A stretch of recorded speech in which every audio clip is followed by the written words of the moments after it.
కాన్ఫిడెంట్గా ఉన్నారు. So BJP నుంచి రియాక్షన్స్ కూడా వస్తున్నాయి. కేంద్ర మంత్రి బండి సంజయ్ రియాక్ట్ అయ్యారు. ఒక్కసారి ఆ బయట చూద్దాము, చూశాక వినూషారెడ్డి గారితో మాట్లాడదాం. అక్రమ దందాలు జైలుకున్న వ్యక్తి ఇవాళ రాష్ట్ర ప్రజలు ఏ విధంగా పాలిస్తారనేటువంటి విషయాన్ని వాళ్ళ ప్రజలు గమనించారు. కాబట్టి మాకు జైలు రాజ్యం మాకొద్దు, మాకు ప్రజాస్వామ్యబద్ధంగా పాలన కావాలి. ఒక నీతి నిజాయితీవంతుడైనటువంటి నరేంద్ర మోడీ గారి నేతృత్వంలో ఈ దేశంలో ఏ విధంగా నీతివంతమైన పాలన జరుగుతుందో, ప్రజాస్వామ్యబద్ధంగా పాలన జరుగుతుందో అటువంటి పాలన ఢిల్లీలో రావాలని చెప్పి ప్రజలందరూ ఆలోచించారు. అందుకే చీపుడుతో మొత్తం ఊడ్చి సాఫ్ చేసినటువంటి పరిస్థితి ఇలా ఢిల్లీలో చూస్తున్నాం.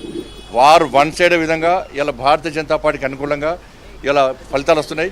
తప్పకుండా నరేంద్ర మోడీ గారి నాయకత్వంలో, జేపీ నడ్డా గారి ఆధ్వర్యంలో, అమిత్ షా గారి యొక్క సూచనల మేరకు దేశవ్యాప్తంగా అన్ని రాష్ట్రాల్లో అతి త్వరలో భారతీయ జనతా పార్టీ ప్రభుత్వాలు ఏర్పడబోతుంది. సామాన్య ప్రజలతో పాటు మేధావి వర్గం అంతా కూడా భారతీయ జనతా పార్టీకి ఓటేసింది.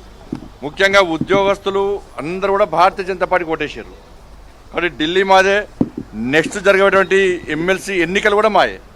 ఇక్కడ కూడా మేధావి వర్గానికి అప్పీల్ చేస్తా ఉన్నా, ఉపాధ్యాయులకు అప్పీల్ చేస్తా ఉన్నా, నిరుద్యోగ యువతకు అప్పీల్ చేస్తా ఉన్నా. ఎమ్మెల్సీలో ప్రశ్నించేది భారతీయ జనతా పార్టీ. అధికార పార్టీకి ఓటేస్తే ప్రశ్నిస్తే సస్పెండ్ చేస్తారు పార్టీలకు వెళ్ళి. ఇలా ప్రశ్నించేది భారతీయ జనతా పార్టీ. కాబట్టి ప్రశ్నించేటువంటి భారతీయ జనతా పార్టీకి, పోరాటం చేసే భారతీయ జనతా పార్టీ, మీకోసం ఉద్యమించే భారతీయ జనతా పార్టీ అభ్యర్థులైనటువంటి ఎమ్మెల్సీలో ఈ 3 ఎమ్మెల్సీలో భారతీయ జనతా పార్టీ గెలిపించండి. ఢిల్లీ మేధావి వర్గం ఏ విధంగా మంచి నిర్ణయం తీసుకుందో అదే నిర్ణయాన్ని తెలంగాణ రాష్ట్రంలోని 3 ఎమ్మెల్సీ ఎన్నికల ప్రాంతంలో మేధావి వర్గము ఇలా ఆలోచించి మీ ఓటును వినియోగించుకొని ఢిల్లీ మాదే, ఇక్కడ 3 ఎమ్మెల్సీలు మాయే. గెలిచినాక అట్టాగా మాట్లాడతారండి, నేనే మాట్లాడతారు.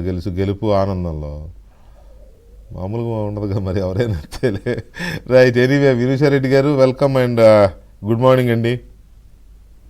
గుడ్ మార్నింగ్ వికే గారు. మీరు వెళ్ళారు ఆ క్యాంపెయిన్కి ఏమైనా ఢిల్లీ అప్పుడు? నో, పార్టీ కొంతమందిని పిలిచింది, ఆంధ్ర నుంచి కూడా వెళ్ళారేమో డౌట్ వచ్చి అడిగాను. ఎనీవే, సో ఈ రిజల్ట్స్ పట్ల మీ స్పందన ఏంటి? ఫస్ట్ ఆఫ్ ఆల్ వికే గారు, ముందుగా మీకు ప్యానెల్లోని పెద్దలకి, ఏవిఎన్ ప్రేక్షకులకి శుభోదయం. నమస్తే.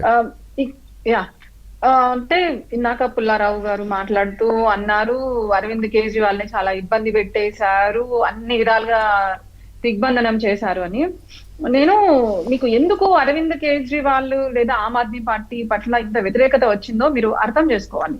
ఇక్కడ రెండు ఇష్యూస్ అండి. ఒకటి, ఆమ్ ఆద్మీ పార్టీ అనేది బేసికల్ గా కాంగ్రెస్ కి వ్యతిరేకంగా, మేము అవినీతికి వ్యతిరేకంగా పోరాటం చేస్తాము అని వచ్చిన పార్టీ.